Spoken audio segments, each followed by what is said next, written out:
Today, discussing audit inefficiencies and their resolution. Please help me in welcoming Kyle Starkey. Thank you, sir. Appreciate it.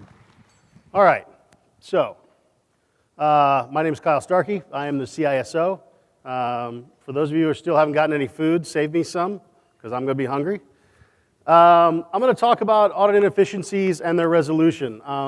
I gave this talk in Charlotte, North Carolina for Secureworld earlier in the year, and there was a fairly good-sized buzz about some of the conversations I'm having here. I'll be interested to see how much of this affects you guys here in the Silicon Valley. I think it will be pertinent, but I'd be interested to know. So,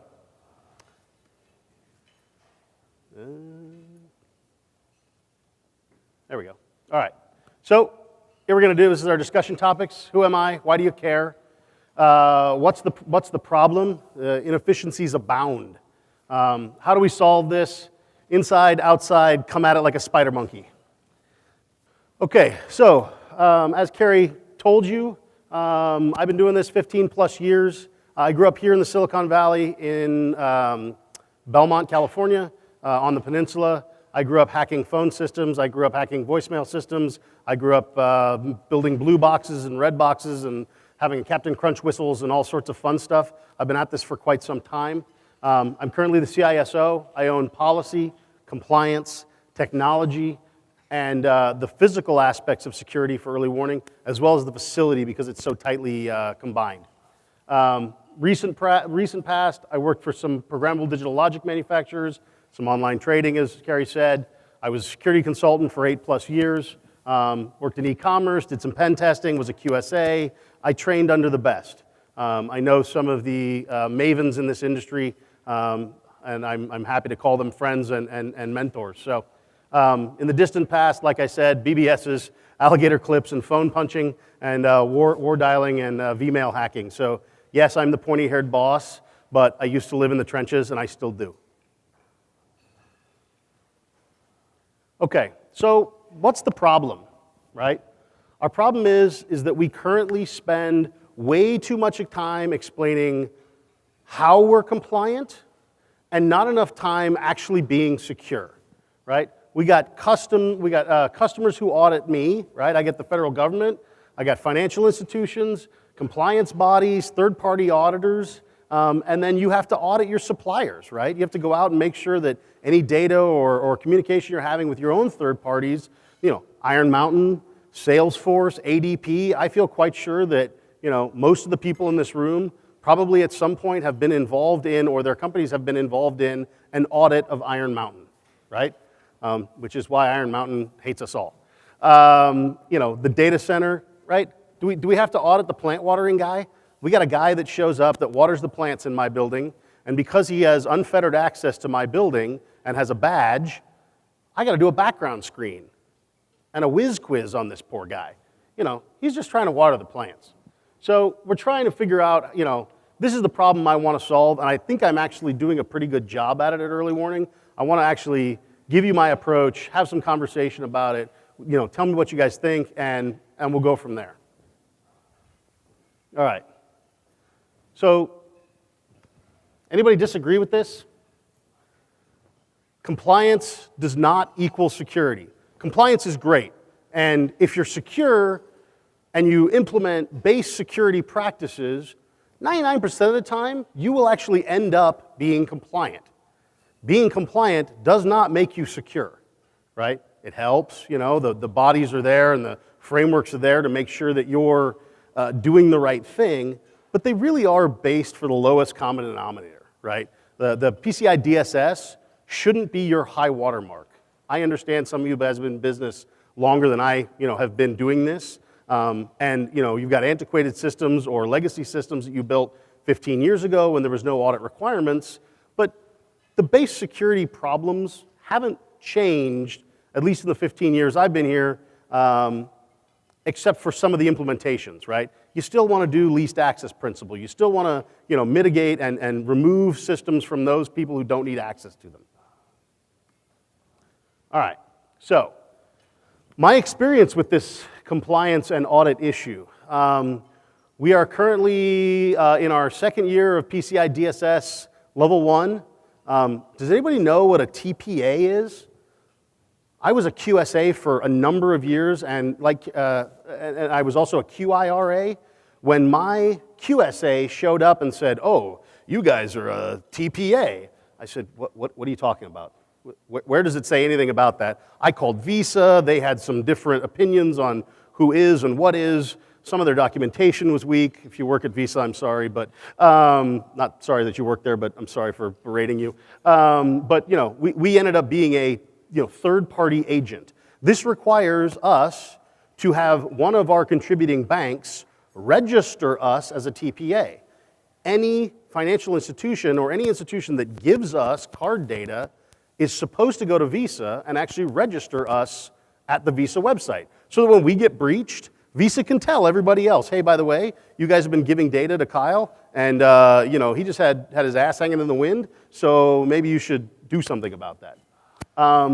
We have to go through NIST 853. We self-attest to be substantially compliant.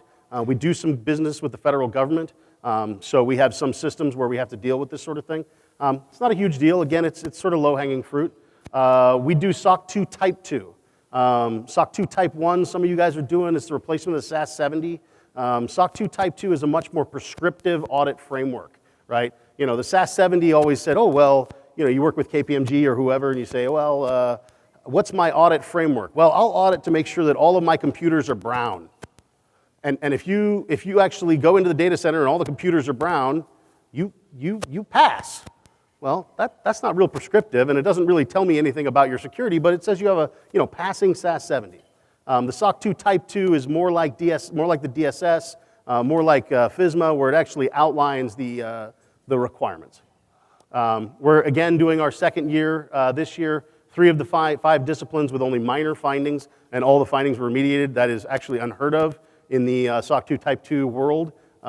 Very few people get out their first year with no findings, so I'm pretty excited about that.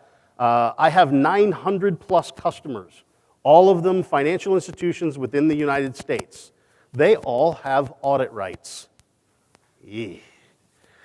About 15% of them actually exercise them. I would base that mostly on the fact that their third-party audit maturity is not that high. The OCC and the CFPB are hammering those guys pretty hard right now, so I expect this number to climb in the next few years. We get less than about 5% of these guys come on site every year. So you figure that's about 40 to 45 financial institutions that want to come on site and audit to some framework that they either made up or that they've decided is the best way to go about it, and we have to comply. And then finally, HIPAA, there were some changes in the rules of HIPAA recently, and we are now a business associate. I'm still fighting that one with my legal team. They don't believe me. They have some outside counsel that they paid $900 an hour, and the outside counsel said, "Yes, absolutely, I'm a HIPAA expert, and you have to be HIPAA compliant." My problem is that HIPAA actually requires you to know something about the patient, as well as know something about that patient's health. I have enough data in my databases that I probably know every account number, every SSN, every home address, every information that you would give to your financial offices or your financial institutions are in my database. So I know probably everything about you guys. I don't know how healthy you are. I don't have any idea. So I'm fighting that right now. But we deal with these base frameworks on a regular basis. All right, so C-Tech Astronomy. Anybody get this reference? This is from Hackers, not Hackers, the Robert Redford film. It was here in San Francisco that I'm now blanking on. Anyways, it comes out to be too many secrets. The DSS, they ask so many questions, right? 225 plus controls. Third-party QSA required. QSA structure is wrong. You are paying your QSA to tell you that you're compliant. Anybody see a problem with that, right? And I don't know if anybody's been through the QSA training. It's 2 days. It's absolutely worthless. The number of people who have gone through there, I actually had to go through it 3 separate times because I let my QSA lapse. because I was on the road doing consulting work and didn't get back to do my, my one-day test or whatever. So I have had a number of QSAs through my organization, and some of them are good, some of them are not. NIST 853, 160 plus controls. Compliance requires a third-party NIST-approved auditor. Okay. SOC 2, 350 controls. Attestation and testing requires a third party, i.e. KPMG. Customer audits. I see 200 to 500 questions at a time, and they show up all year round, right? Plus they want to come on site, plus they last a bazillion years, and they ask one set of questions, and then 3 months later come back and ask another set of questions, or one line of business asks me the 500 questions, then we go do business with another line of business, and they ask another 500 questions, and it's killing me, okay? So the SIG, I don't know if you guys are aware of BITS SIG. It's something that the financial institutions put together a number of years ago to solve this problem. They all got on board and said, we're going to create BITS SIG, and this is fantastic, and the AUP, and it's great, except for none of the financial institutions actually accept it, which sucks. And then HIPAA, you got to go through these requirements, and then GLBA has a whole bunch of other requirements as well. So the issue here is that, if you're like me, or even partially like me, you may have 2 or 3 major audit cycles a year. That doesn't include your customer audits, that doesn't include your third-party audits of you auditing your third party. So, how are we going to solve it, right? You got to start internally. No one else will know you if you don't know yourself, right? Sit down, ask these questions, understand where you are compliant and where you are not. Don't make value judgments on yourself or your team based on your compliance requirements, right? Make them based on security requirements, but understand where you're going to be compliant and where you're not. Get off the old frameworks, guys. Stop delivering SAS 70. Nobody cares anymore. Well, I don't care anymore. Somebody may. Long live SOC 2. Go to more prescriptive control sets. Get ahead of the curve. Move to the outside. This is something that security folks in general, as a whole, I think, don't do really well. You got to be a little bit more salesy. Work with your auditors to be more efficient, right? Go out and actually talk to your auditors before they get there. Have a rational conversation with them. We're going to get into Audit Palooza, Audit Festivus. This is something I coined for my organization. We'll talk about that in a little bit. And then charge more for inefficient or additional requirements. Go sit with your business organization and say, listen, sales guy, if you sell this product to XYZ financial firm or XYZ, high security 3-letter agency, they're going to come at me with 1 million questions. Make sure that your sales organization and your, C-suite understands the increasing cost of that, right? And then finally, risk acceptance. Accept risk and move on. Sometimes it's not worth fixing it. So we'll dig in here. Internal changes, all right? So sometimes change takes time, right? You gotta be involved in the contract process. You gotta make sure that you understand what agreements are actually in play and what contractual requirements you're being put under by your sales organization or by your C-suite from a compliance standpoint, right? Adjust the boundaries, either larger or smaller, to get more efficient.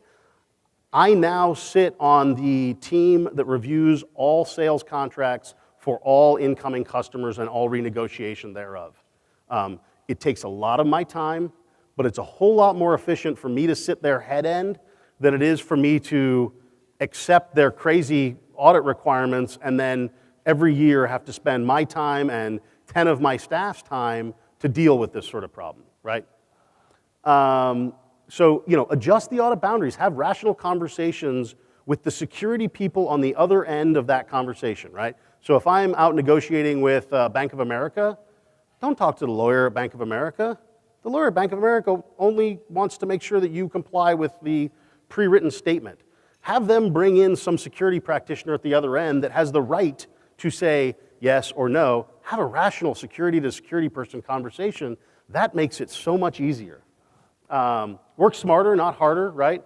And merge. Merge these compliance frameworks together. There's a product called Unified Compliance Framework I don't know if you guys are familiar with this. It gets you about 80% of the way there. They got a whole bunch of different compliance frameworks. They merge them all together. They show you the binding. PCI DSS Section 3 is the same as NIST 853 Section 4 or whatever, right? We use Allgress. Sorry, plug for my friends at Allgress.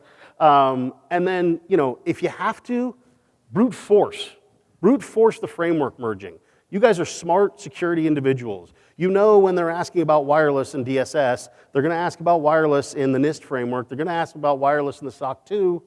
Go find all those control sets and stuff them together. I took 5 of my owner banks. They all gave me their audit question sets. Ended up being about 1,500 questions.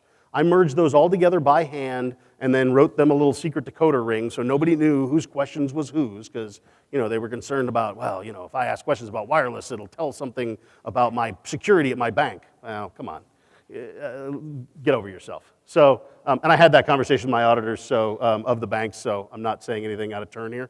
The other thing you need to do internally, you got to adjust and remember, right? So you got to meta tag your policies and procedures. When you're writing policies and procedures, at the bottom of the policy and procedure, just write PCI DSS section 6.4, right? In the notes somewhere. So that when the PCI guy shows up, you can go, here's all my policy, look for this annotation, thanks very much. Document your test the first year. The first year is always the most painful, right? The first time you're going through the DSS, the first time you're going through 853, the first time you're going through SOC 2, you're running around like a chicken with your head cut off, trying to figure out how to get the auditors what they need. Write it down. Make sure you write the exact script you ran. I talked to Bob. Bob ran ls-ltr pipe grep GUI, and output this, out this came. Okay, great. Write that stuff down so the next year when you do it, you can just go to Bob and say, hey, Bob, this is what you ran last year. This is what we decided on. Can you do this again? Bob will say, ls-ltr pipe GUI, where do you want the output? If you can script these tests, that's even better. We use Splunk pretty heavily in my organization. We deliver custom apps to all of our servers to do a lot of our custom auditing for us. And I wrote some very, very ugly shell scripts to do some of this stuff for me and stuffed it into Splunk. Great. But you can do that with GPO. You can do that with rsync of scripts directories. A thousand ways to solve the problem, but script it if you can. And finally, reuse what you used last year. So in year 1 of your DSS review, this is what you said. Okay. In year 2, go back to your year 1 results and pull it out and say, yep, this still looks good. Here you go. Right? You got to get more efficient. You don't want to have to reinvent the wheel every time. So framework graveyard. Get out of the old frameworks. I talked about this a little bit already. SAS 70 versus SOC 2. I gave you guys a quick primer on that up front. Know the difference. Be able to speak eloquently about, with your auditors about the framework he or she are asserting your compliance to. Something else that's kind of fun is auditors are really more aware of the old framework. A lot of the guys that come out and see me, they show up at one different site once a month. They've got 1,000 different vendors that they have to audit. They go through the same thing over and over again, right? So they get a little stuck in their framework. Most of these folks do it for a living. If you use the old framework, the person asking questions will probably already have a script. You must do X. Well, if you're not going to pass X, push him to the new framework and see if you can't get him a little out of his comfort zone. Maybe he'll give you a buy. The other nice thing about it is, hey, look, I'm trying to get onto the new framework. Can we call this a low this year? I understand I'm not compliant. Can we call this a moderate risk this year? With the understanding that over the next 12 months, the next time you get here, Mr. Auditor, if I still haven't done this, we'll call it a high next year, but I'm trying to get onto the new framework. A lot of the time, I find that works really well. The auditors are like, great, I understand. We'll try and get we'll try and get you some support. Embrace the new, right? It shows movement rather than stagnated death. If you are still on DSS 1.0 and you haven't been looking at 2.0, or you're on the SAS 70, or you're on a SIG version that's version 5, they're going to think you should know what you're doing. I point out here, if you're running and you fall down, no one laughs at points. If you're shuffling along at snuffleupagus speed and you fall, then it's funny, right? So be aware of that.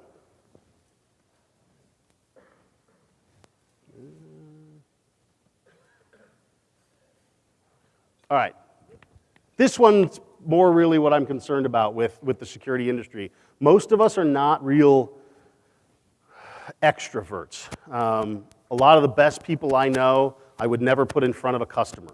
The people that do the best security work I know, I would never ask to stand on this stage because they'd stand here quietly whimpering. You put them behind a terminal, these people can do wondrous, magical things. So you got to get outside of your comfort zone or find somebody in your organization that is a little bit more extroverted, right?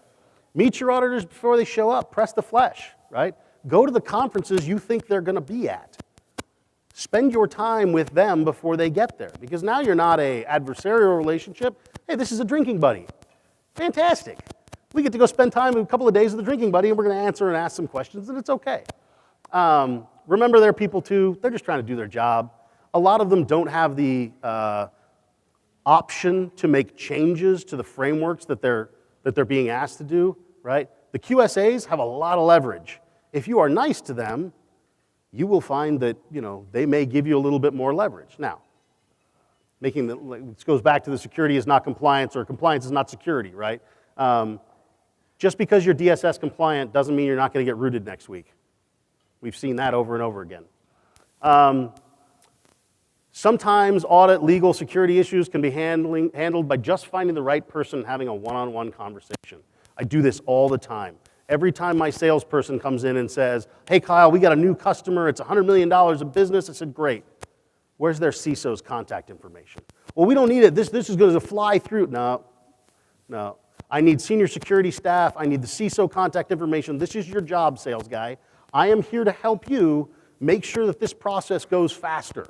So help me by putting me in contact with the right people so when it all gets ugly, I can make a phone call to the guy that I talked to at the beginning and say, hey, man, I know we talked a few weeks ago. It looks like we're getting bogged down in some contract stuff here. Maybe you and I can hash it out.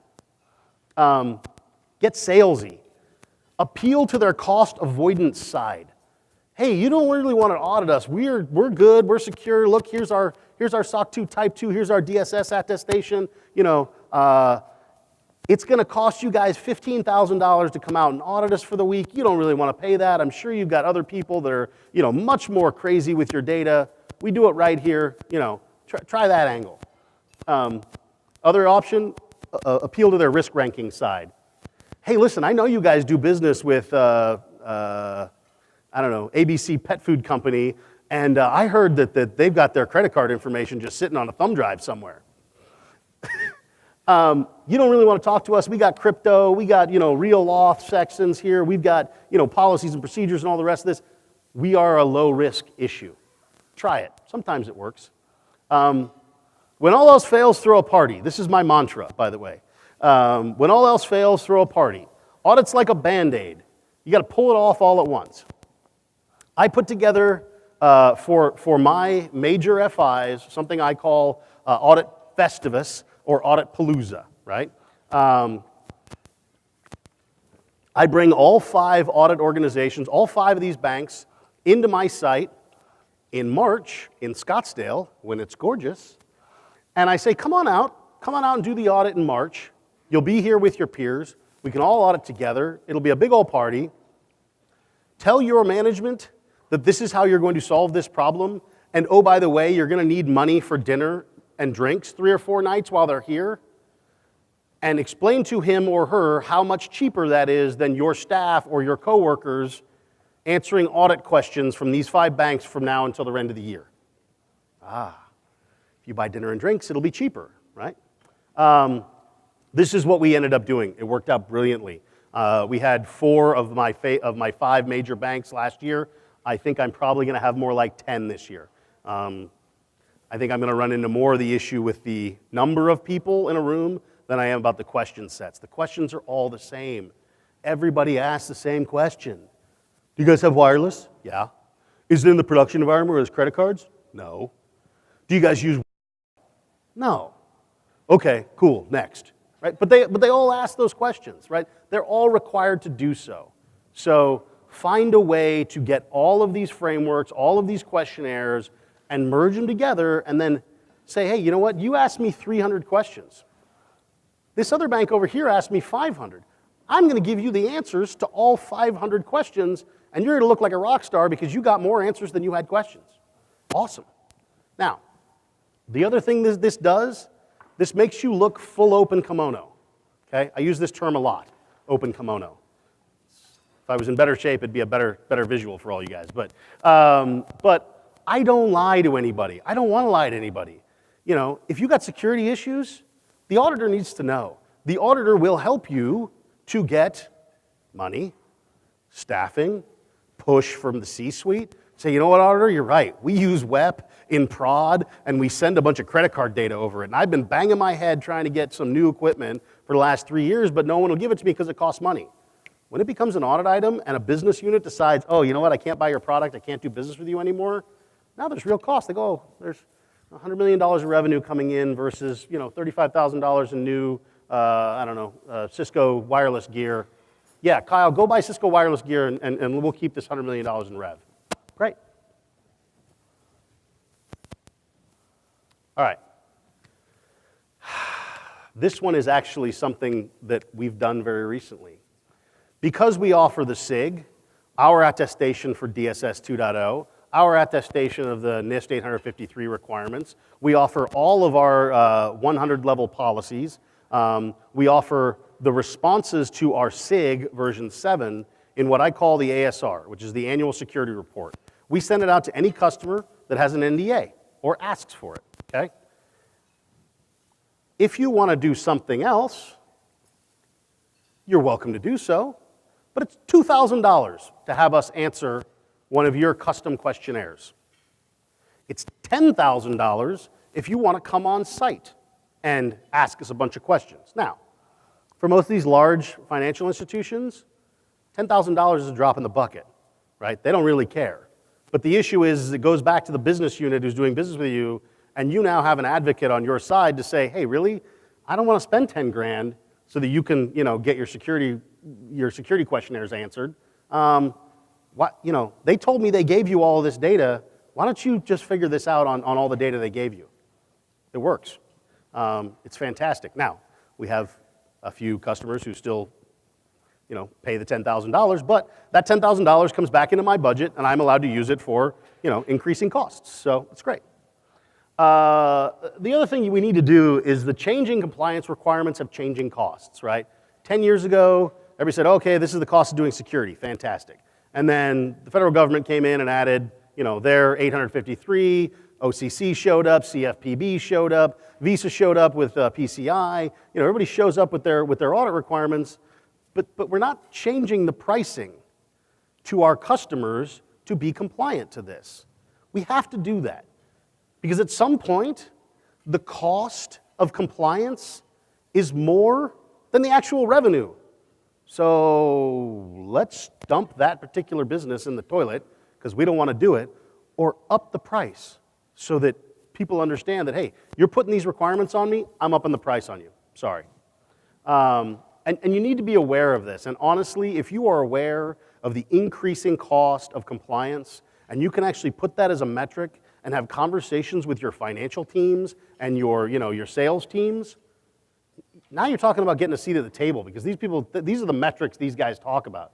Hey, every time you add a new product that has a new compliance suite, it costs me 3 FTE and, you know, I don't know, $200,000 or $300,000 in ProServe to get some third-party auditor in here to do something.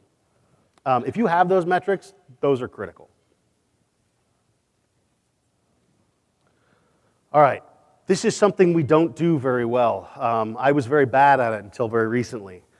Sometimes it's okay to say no. And you'll note that I'm not a lawyer, but I did stay at Holiday Inn last night, so I'm playing one on TV. If you get proactively with your management teams and you set your risk acceptance levels, right?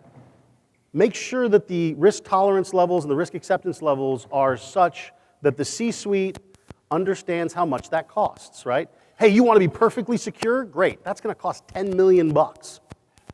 Oh, Kyle, we're a $3 million a year company. Yeah, you just priced yourself out of the market, right? So set your risk levels to a point where people understand that they're, you know, what they are. what risk you're accepting, what risk you're going to say, no, we don't want to do that, and then make sure that you've got funding for it. Because if you start off day one without the funding to meet their risk tolerances, you are going to fail, and you should look for a new job. Management response, right? When an auditor comes in and says, oh, Kyle, you guys don't do this, you should do this. Be nice, but work with your management and your boss to respond to the auditing body about what you are and are not going to do, right? Hey, you want us to have, FIPS compliant crypto? Well, I don't deal with the federal government, so I don't have to have FIPS compliant crypto. If you're requiring it, that's going to cost another $1 million. So we're going to go ahead and not do that. Sorry. But Kyle, I want to do business with you. Great. Then you need to accept the risk that I'm not using FIPS compliant crypto. It's easy. It's not that hard. You also have to formally accept the risk. Sometimes the business wants to run down the street with its hair on fire. And if it's $100 million in rev and you want to run down the street naked with your hair on fire, I'm going to run behind you with a fire extinguisher. But I'm going to let you do it because I like my bonus and I like to get paid. So if you don't believe it's an issue, you don't think it needs to be fixed, go talk to the business and say, listen, this is a risk we're going to do. I was auditing the plant guy, and he also happens to be a marijuana manufacturer and smokes a little reefer on the side. Do I care if the plant watering guy's high? No, because he waters the plants real well, and he talks to the plants and cares for them. Okay, great. Accept the risk that the plant watering guy failed his drug test. Call it a day and move on. This is something that I have been pushing this last one is something I've been pushing very heavily at early warning. Federal and state law are different than security policy. Know the difference. Understand what the difference is and say, okay, you know what? State law requires me to do this. If you do not want to do this business, I need you to accept in writing that you are not going to comply with this particular federal or state law. I'll tell you, your lawyers will go running. They'll say, no, wait, we can't do that. We can't do that. Well, then we need money to comply to this particular issue. For corporate policy, hell, I'd love everything to be encrypted everywhere. I'd love to have IPsec mesh on every system everywhere and rotating keys every 5 seconds. I know that I've got a mainframe, and it doesn't do that. It hardly deals with authentication properly, RACF. But know the difference and accept where you can and cannot be non-compliant. And breathe in and out, because it's okay.